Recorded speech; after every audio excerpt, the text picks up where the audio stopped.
पति का अन्य महिला के साथ संबंध रखना क्रूरता है।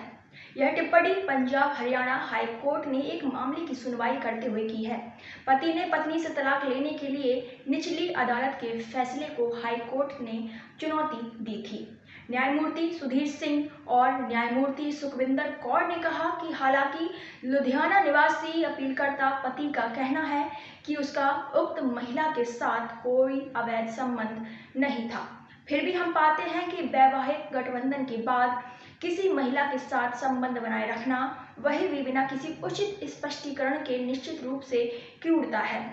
न्यायालय पति द्वारा दायर याचिका पर सुनवाई कर रहा था, जिसमें पारिवारिक न्यायालय के उस आदेश को चुनौती दी गई थी जिसमें उसकी तलाक याचिका खारिज कर दी गई थी। दंपति ने 2011 में हिंदू विवाह अधिनियम के तहत विवाह किया था।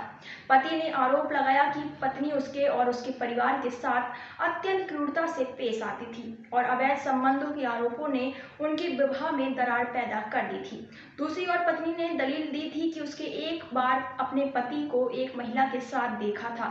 जब उसने उससे पूछताछ की तो उसने बताया कि वह उसकी कंपनी में काम करती है और उससे शादी करेगी। दलीलें सुनने के बाद पीठ की ओर से न्यायमूर्ति सिंह ने कहा कि पति ने महिला के साथ अपने परिचित होने की बात स्वीकार की है और वह उसके साथ कई बार यात्रा कर चुका है। वहीं अपीलकर्ता पति ने स्वीकार किया है कि वह पीड़िता से लंबे समय से परिचित है और वह उसके साथ कई बार हवाई और ट्रेन से यात्रा कर चुका है और वह उसके साथ गोवा भी गया था।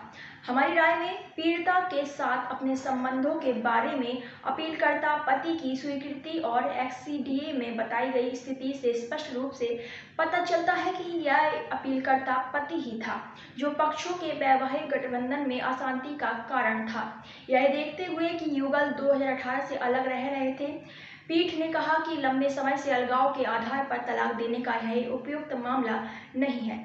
परिणाम स्वरूप न्यायालय ने तलाक की मांग करने वाली पति की याचिका को खारिज कर दिया है और कहा कि हम इस तथ्य से अवगत हैं कि दोनों पक्ष 2018 से अलग अलग रह रहे हैं, लेकिन यह ध्यान में रखना चाहिए कि यह मामला उपयुक्त नहीं है जहां अपीलकर्ता पति के कृत्यों और आचरण के मद्देनजर लंबे समय से अलगाव के कारण अपीलकर्ता पति को कोई छूट दी जा सके।